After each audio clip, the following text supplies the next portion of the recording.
We're going to look at a rare collection of ancient North American maps from the mid-1500s to the early 1800s, which reveal a chilling story of at least two massive cataclysmic earth changes. One major event in the mid-1600s turned California into an island and later back into a peninsula.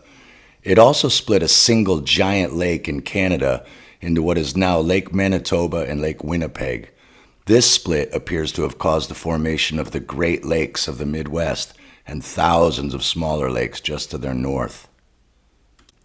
The second cataclysmic event of the early 1800s seems to have crumbled the mountains containing a massive ancient 3,300 square mile inland lake or sea, which was called Connibus, creating the Grand Canyon, the Great Salt Lake, and all of the destruction we see in the southwestern United States.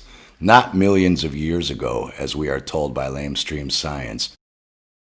Perhaps by coincidence or not, this massive sea was only about 100 miles south of what is now Yellowstone National Park. We are also told by lamestream science that it has been 630,000 years since the last Yellowstone eruption. Strangely, the trees in Yellowstone look to be very young, only a couple of hundred years old at best. But that's another story. Or is it? Let's take a look at the United States today, at least according to Google Earth. Have you ever noticed that the lush green United States looks like a 6,000 kiloton bomb went off right around Yellowstone and blew away everything to the south and west of it? Unless old man America just suddenly went bald there from aging, something just doesn't add up. By no coincidence, this is right where the Lake Connibus was located on maps up until the early 1800s and never seen again after. This lake or sea, Connibus, was 130 miles long by 111 miles wide. You can still see the heart-shaped imprint of it on Google Maps today, which matches the same shape the ancient cartographers used on their maps. You'll also notice that both the Grand Canyon and the Glen Canyon start clearly at the perimeter of this ancient dried-up lake bed. Another coincidence? Researchers of the mud floods and Tartarian destruction might recognize where this is going.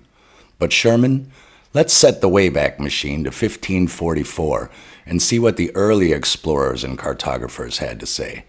They were the Google Earth of their time, after all.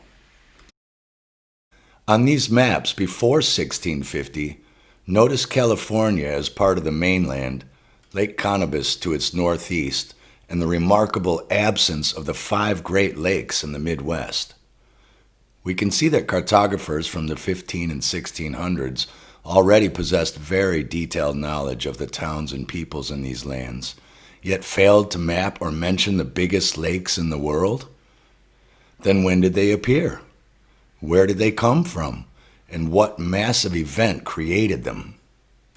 Suddenly, sometime around the mid-1600s, the Great Lakes appear out of nowhere, and California is now an island that ships can sail completely around. How did that happen? From 1650 up until around 1810, the Great Lakes are consistently shown, but we can see that some of the maps show California as an island while others still show it as a peninsula. At this point, we must emphasize that plagiarism was the norm in cartography, so we have no way of knowing what and how much are copied from earlier maps. These are obviously not the only maps in existence for that time period. Other maps may come up showing there were Great Lakes indeed mapped at that time, in which case the Great Lakes theory would be out the window. It is just that, a theory. But one thing that really stands out is that Connibus was clearly there right up until around 1810, as was California, an island. On the maps from 1810 and onwards, Lake Connibus is nowhere to be found. The Great Salt Lake appears west of where Connibus used to be. California is no longer an island, and maps are lacking any detail of the whole area. Something drastically changed the topography of the land. But what?